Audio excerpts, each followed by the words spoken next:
Sorry, I'm late. Sup, welcome to Tales Tomorrow. I am Morrow, your storyteller for today, and with me I have some more RPG horror stories to uncover. Yes, uncover. Like the ancient treasure of cringe. Anyway, let's get to the first story for today. TTRPG server goes belly up because DM doesn't know how to self-reflect. Friend invited me to share this on their behalf.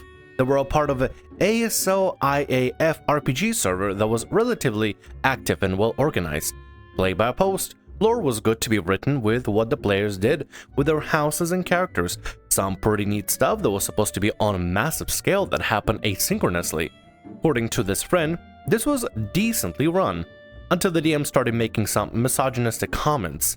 He talked about how there was no guessing what girls would do. They just do whatever they wanted because that's how girls are. Some of the women in the server asked him to explain what he meant by that.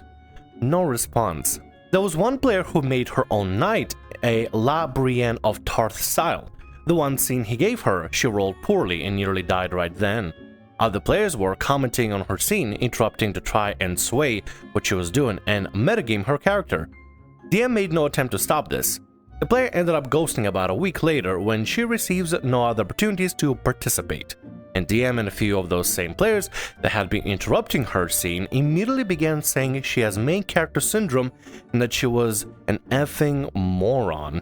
This DM is a bright crimson out of all the red flags out there. I mean, first of all, why are you insulting your female players? If somebody is doing something chaotic or like coming up with ideas, maybe you should try to, I don't know, work with them and encourage ideas instead of just be like, wow, girls are so random. They come up with stuff all the time. Why don't you just work with them and be like, hey, listen, let's take those ideas and like, you know, spin them up into something cool. And then allowing other players to interrupt another player's scene because they think they could do better, metagaming and stuff. That's if other players are disrupting the scene and not letting the roleplay happen, then you should probably be like, hey, other guys, other dudes, other players, maybe we tone it down a notch and wait to see what happens. I'm imagining it's like playing D&D and you have the whole peanut gallery saying, no, you should do this, no, you should do that, you idiot, you moron, why aren't you doing that? That's gotta be extremely distracting for the person trying to play. These other players are just backseat gaming and they're just saying like, oh, you should do this, you should do that, oh, you idiot, you moron, why don't you do this? Because it's not your character, you are observers, you are not playing the character. And I mean, it's no wonder the other player left because, I mean, I wouldn't want a peanut gallery commenting on everything that my character does. Listen, Morrow is my idiot, and I'll play my idiot how I want to. People want to play the character how they want to, just let them. As long as the character is not being a disruption or causing some sort of issues at the table, let them play out the character however they want, regardless of what the peanut gallery is trying to say. I'm honestly surprised the DM is just allowing that to happen for real, because I mean, like, what's the point? It's just slowing down everything and causing your players to leave and not want to return. You would think that somebody that runs a sort of server would try to take control of the situation and establish boundaries and rules of like, hey, don't heckle, don't backseat game and stuff, no point of doing that. But I digress. Let's go ahead and continue. Friends said others spoke up to defend her, stating she left because she was uncomfortable about the DM's demeanor towards her and other women in the server. DM did not remark upon this and changed the subject. I mean, it kind of does sound like the DM has a problem with women and they just like saying, oh, all girls want to do is just do something chaotic and crazy. I mean, what? Like, it's just another person. It's another human being. Why not just treat them with, you know, respect that you give any other human being? Server disbanded when the DM decided to talk about how women would be more heavily enslaved than men. And this was all right for his view of the world. When others joined the discussion to figure out why he thought that was okay, he started deleting messages that mentioned anything negative about him or his opinion. The insecure DM that is not okay with people disagreeing with their opinion about running a game where the female players just have to just be what, quote-unquote, enslaved in the campaign because girls, I guess? That is such a weird reasoning, but also it could be a fetish. I think it's a fetish, honestly. I think at this point it's just like the guy's just trying to play out their fetish thing with like, oh, I want a harem of women to be endowed to me and stuff, or some other nonsense like that. I have no idea. I think that, honestly, I feel like everything could be a fetish at this point nowadays. I don't know, man. I don't know what's going on in people's brains anymore. Like, what's the real point of this? Why do you want to, why necessarily out of nowhere now you decide, hey, if you're a girl, if you are female, you gotta be enslaved in my campaign, you gotta be a slave and something. It's just weird. I don't know what's going on. Why does the DM hate girls so much? Girls pretty, girls cool. Why DM hate girls so much? Some quotes from the screenshots shared on messages before they were deleted en masse. If any of you say shit like that again, it's a ban hammer. Disrespect me personally, get banned. I don't want people who start conversations they can't handle. Conversations they can't handle? Dude, you literally are deleting conversations and responses that you can't handle. You are deleting criticism and other people's feedback over a legitimate point because you can't handle criticism. That's ironic. That's honestly poetic, ironic, or whatever the keyword is for this. I don't know. To me, it's just really freaking funny. I can't believe that a soft DM like that is just gonna start, purging the server off of everybody that doesn't agree with their points of view. Well, good luck being alone then. Unless you can find a few fringe people that are cool with your weird kinks. I mean, at this point, it's not even like a thing. It's not even like a mental state. It's literally a kink. It's a fetish, 100%. It has to be at this point. It has to be. Who unironically just like, oh my god, all females gotta be enslaved in my campaign if it's not a fetish. It has to be a fetish. It has to be one. Otherwise, it's just a mental derangement. And as soon as DMs started getting people disagreeing with their point of view, they started going, I'm gonna just ban everybody that disagrees with me. Meh, how dare you disrespect me? Disagreeing with your opinion, as dumb as it may be, or as dumb as it may sound, is not disrespecting you. It's disagreeing with what you said because people don't agree with it. Self-reflection is a very important thing, people. It's very important for personal character growth. Imagine if I never went through self-reflection, I'd still be picking pockets in the street somewhere, doing nothing at all with my life.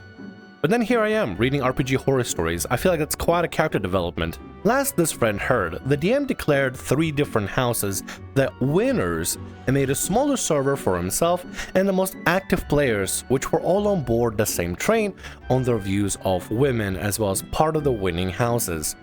Friend's last comment was, he likes that Principal Skinner meme. Am I out of touch? No, it's the women who are wrong. Well, I mean, I can't say nothing more. Good luck to that guy and 2 other dudes that hang out with him still on a Discord, I guess. I don't know. It's such a weird thing to do.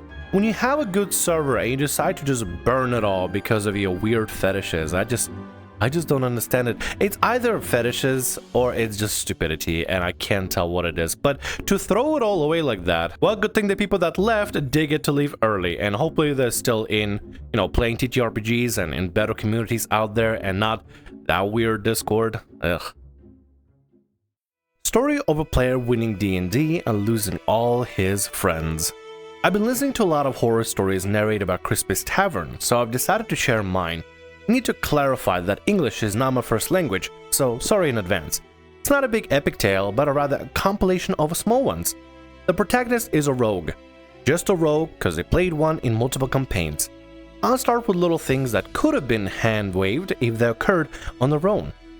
Rogue always asked for kinda overpowered homebrew races and abilities, while everyone else was strictly using official material. One DM gave up because Rogue was his close friend, that would be important later.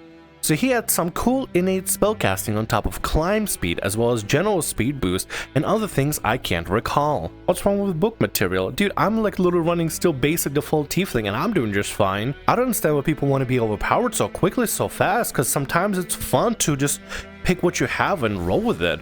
Right?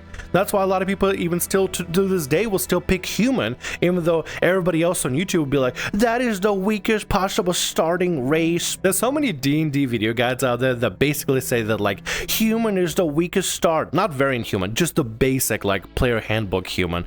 That doesn't really start with a lot of good things, doesn't have dark vision, doesn't have other benefits, and therefore it's the weakest. But I've seen so many people start up and just make a human because they just want to have a human, because they think it's kind of cool. Sometimes it's just cool to pick a race or species and just roll with it and see how it plays out for you, because for a lot of players it's not about making min-maxing or anything, it's just to play a character, to have an experience, and to tell the story with what they got. He describes his character as a chaotic good, but sometimes would kill an important NPC or be quite cruel out of the blue.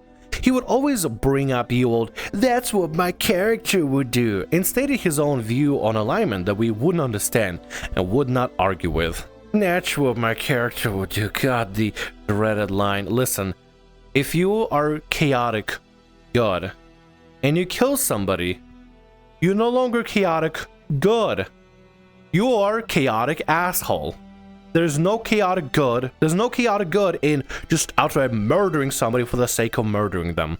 Occasionally, he would take great offense in someone not endorsing his taste and views on life. Mainly the fact that none of us were furries like him. One or other time he said that I wasn't beaten hard enough as a child, and sometimes physical abuse is the only way to make children behave. Yikes. That is freaking yikes, yeah. On the furry thing, I don't know how y'all feel about furries. Mostly for me, I have some friends that are within the furry fandom, and honestly, a lot of them are really chill and really cool. But at the same time, no matter what kind of things you're into, whether it be anime, furries, sexy tiefling women, as long as you're not harming anybody around you, or like being a nuisance or being a disruption, whatever, who cares? Nobody cares that you're furry, nobody cares about this, that, or other. I think the problem is not the players are furry, the problem is the player's a bit of an a-hole. I'm getting the sense this player's a little bit of an a-hole, maybe a power gamer, or maybe perhaps a main protagonist syndrome player, who knows? Rogue played the same character all the time. Not just the same class or race, it was basically the same character roleplay-wise, albeit with a different name. He took pride in not reading player handbook and bragged about it several times, how it didn't prevent him from being the best player. If you really want to be the best player in a TTRPG, you better be a player that puts on a hell of a role-play and cooperates like it's no one's business. Otherwise, you can't really win in TTRPG. The winning is telling the story. The winning is working together. I am the best player because I didn't read the player handbook and I found myself the best overpowered min-maxing build. Yeah, that's not really that fun. It doesn't make it fun to play with. If you're just there to min-max and just kill whoever you want just because your character is chaotic good, then you're not really that fun to be around or play with. So where do I even start? I was invited to a D&D 5e game by a friend. It had a rocky start, but eventually we had a stable group, which Rogue was part of. His character was a middle-aged man turned into a little furry girl by a mage as an experiment, though we didn't know the details at the time. He would often jump from her being really naive and innocent to knowing adult stuff, which was jarring. His character annoyed me because she felt really out of touch with the tone of the campaign, but I learned to take it easier. We all had our goofs. What you described to me sounds like a perfect setup for a red flag horror story, but you know what?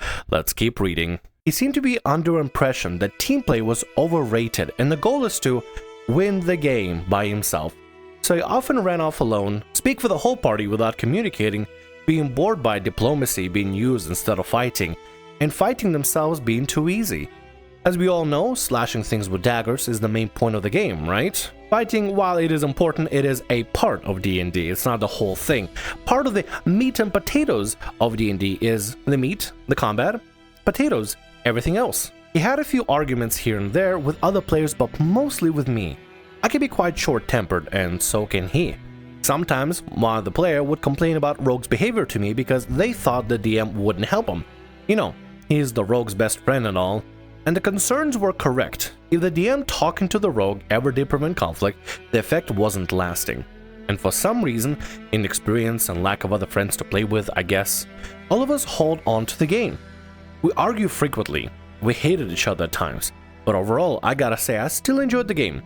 We even had some pleasant roleplay moments with the Rogue. That's also why leaving seemingly wasn't on the table.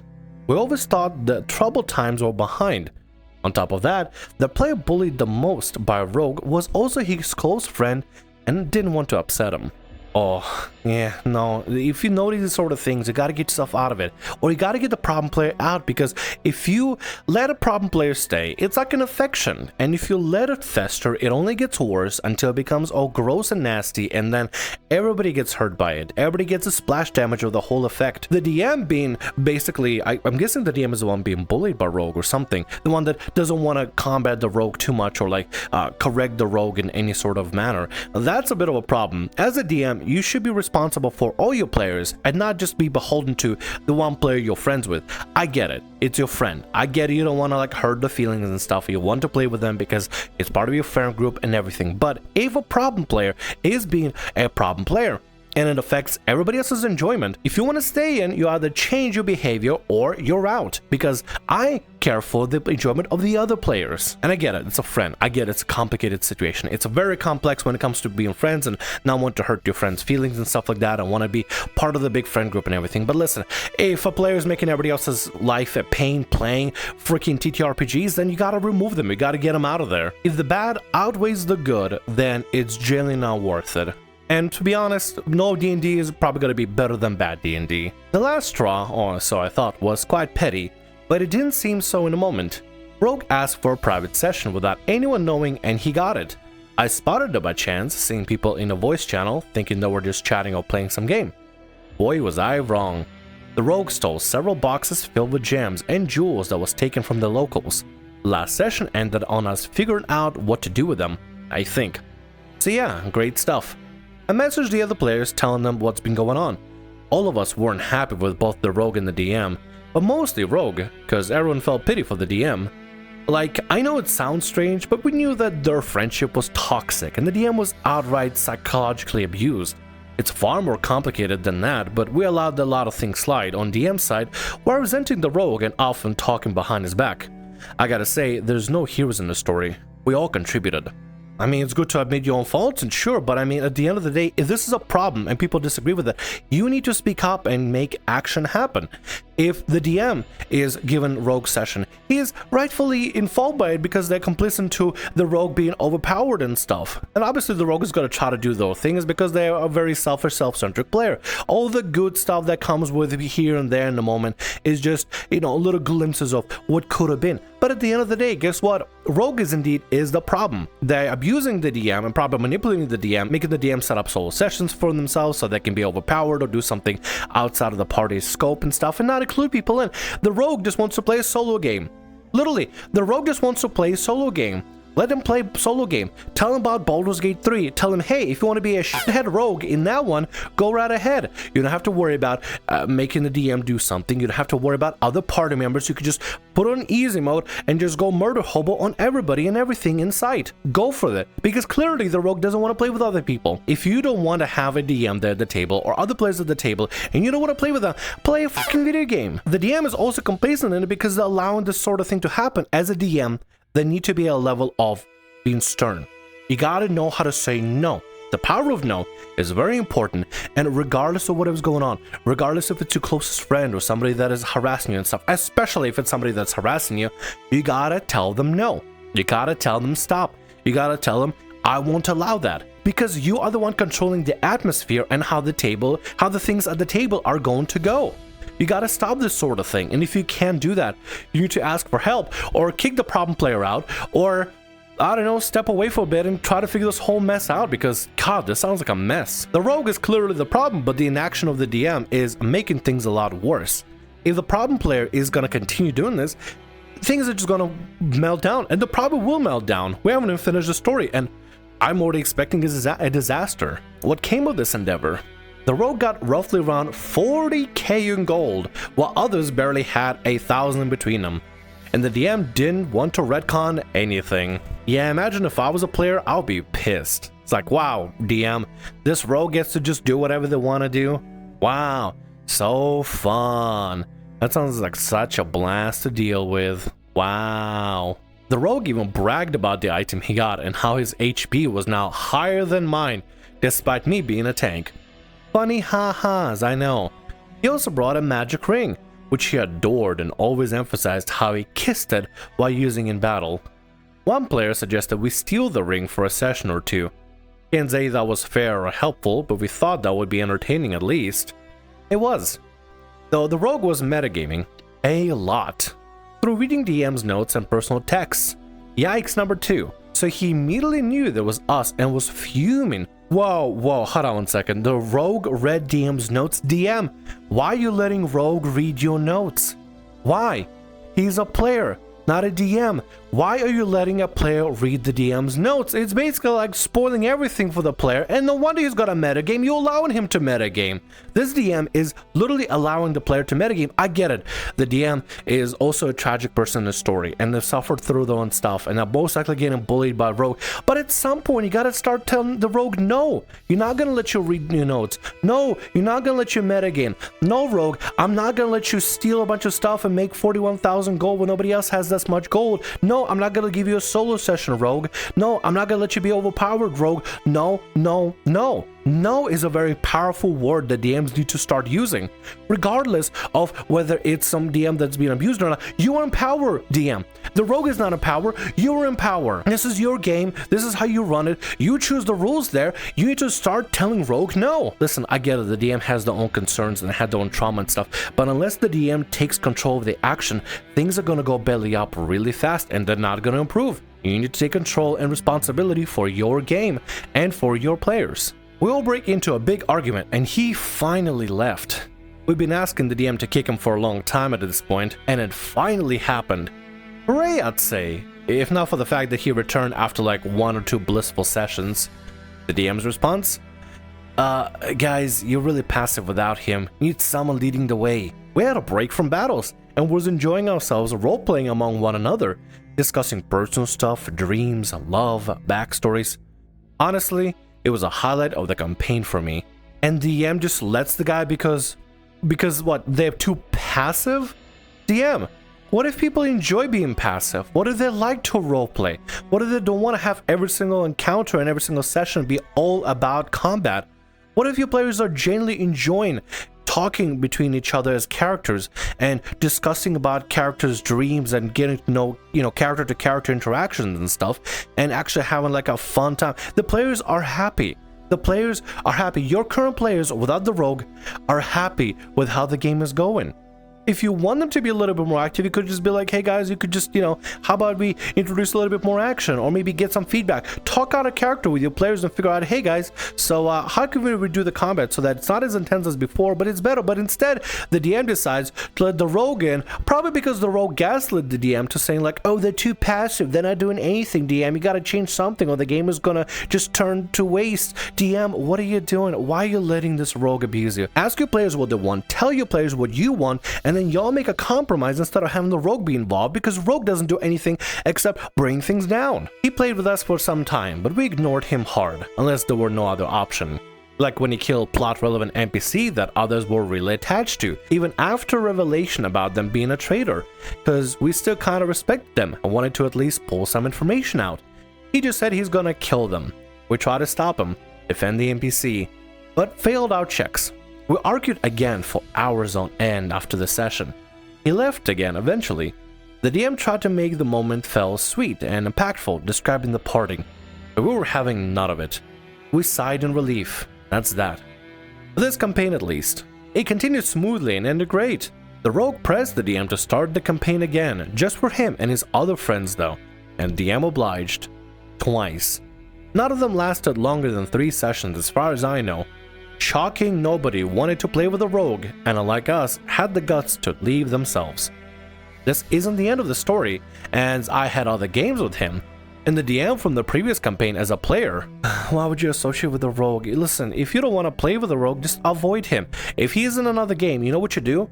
DM, I don't like that player, I don't want to play with that player. Is he staying? He is? Okay, I'm out then. Simple. Free yourself, liberate yourself from the problem player, forever, for good. Remove yourself physically out of games with a problem player. Because guess what, if you play with a problem player and their behavior doesn't change at all whatsoever, and they lack any sort of remorse or any care in the world to change at all, then you should probably just never play with them again. Because at that point, you're putting yourself in that sort of situation. If the red flag is already there and it's bright crimson and you still approach it, that's kind of on you at that point. He played a really cool lawful evil cleric, and the Rogue was the Rogue. The other DM was tougher and wasn't having a Rogue's BS, so he behaved most of the times. He bursted a few times, I'm guessing bursted out in rage or something, but I must admit it was my fault. I was playing a nasty character and often targeted the Rogue specifically. OP, you don't make things better by targeting the Rogue. Listen, if he is already a problem, You should not make yourself a problem. And you're not making anything better, you're just making the whole campaign worse, and making the DM deal with you as well. And now DM has 2 problem players to deal with this nonsense. Don't be the problem, be the solution. Solution is to get stuff out, tell the DM that you're not interested in that sort of thing, and speaking up about the problems, talking about them out loud, not just become another problem. Others mostly ignored him, so he clung to the cleric. Problem is, cleric had a lot of chemistry with my character, and we even had a romance at some point. It was not acceptable for rogue, so he intervened in our roleplay from time to time, and even asked the DM to bash the door behind, which me and cleric were having a moment. Fighting to the death and then kissing, that is. The DM brushed him off. Later, that was a huge important moment of the campaign as a whole, and for me personally, my character had secretly been developing the plan for summoning a demon, and she succeeded. She retired as a PC and became a boss fight later, which is kinda cool. I was having a blast role-playing my ass out, the cleric joined and cast aside his god in pledging to demon. Great stuff. Then the rogue jumps in to kill my character. The PvP isn't the problem here, as my character clearly was a threat, but man, the demon was right there, killing the rogue in an instance. He rage quit, which he did frequently in both campaigns by the way, and refused to make a new character, demanding the DM brings him back as an evil spirit or something. He said several times that his goal would be to kill my character, and that's it. Character's death was a common thing in a campaign, and we all agreed that in our circumstances resurrection was not an option, so people rolled up new characters when they die. One player died like 3 times actually and was okay with that, but the rogue clearly was not. He said his character was really important to him, and he didn't want to play anything else. Which brings us to question, why would he agree to participate in a gruesome campaign in the first place? Because his friend was there and apparently he wasn't allowed to play without the rogue. I mean, clearly the rogue is just upset that they're just not playing their character because that's their character, they have an attachment to them, or maybe they just, it's a really powerful build or something, or maybe they like that specific character. I don't know, but either way, if it is a brutal campaign and stuff, I mean, it's a brutal campaign, but hey, whatever. The reason he wasn't kicked this time? The cleric. He was a great player, and the DM didn't want to lose him. He came in a package with rogue, unfortunately. He even managed to make the DM resurrect him somehow. He had some restrictions, the specifics of which I wasn't aware, but it didn't matter because he left the server after some argument about the furry not safe for work art with the owner. Ah yes, the end to it all. The furry not safe for work stuff. That's such... I hope that's not an end because that's really strange. Like, I have to go through all that and the only thing that ended was the furry porn. I mean, kind of funny to be honest, because I mean like, it's a very anticlimactic end, but I mean, yeah, I could see how that could end, sure. Being a package deal, oh dude, that's rough. We read some stories where people were coming in as a package deal. Unless you specifically want to come in with like a, let's say for example, a joint backstory, I can't see myself being a package deal with anybody else because man, that's a lot to bring up. Have you ever done like MMORPG raiding and somebody's a package deal of like tank and healer, and suddenly when one can't make it, the other can't make it, and it's just like, well, I guess I don't have 2 other players then.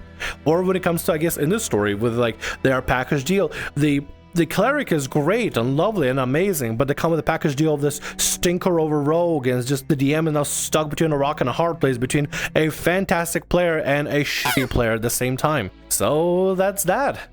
The rogue became a legend, passed on to future generations of players in our Discord server. I left a lot of things out like clear main character syndrome, telling others how to play, how to be a real man, snatching out the DM in the middle of the game to tell him how upset he was with us, but it seemed so small in grand scheme of things. It also turned out that toxicity and abuse in a relationship with the DM was somewhat mutual, but it doesn't really matter. I heard from a player that was bullied by rogue relentlessly in the first campaign, they as well as the DM had finally broke free from him. Apparently he demanded the DM run like 5 games a week for him, and all of them fall apart. He didn't change his perspective and now lost everyone willing to tolerate him. I have to thank the rogue for one thing, he made me value team play immensely. Also, kinda afraid of rogues, but I would heal eventually. But at the end of the day, the rogue got removed because of furry not safe for work stuff. So, thank you, furry not safe for work, for, I guess, rescuing the day, I think.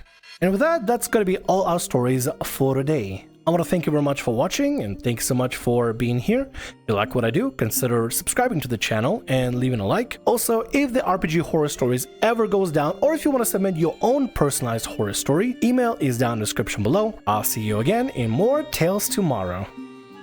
Bye-bye.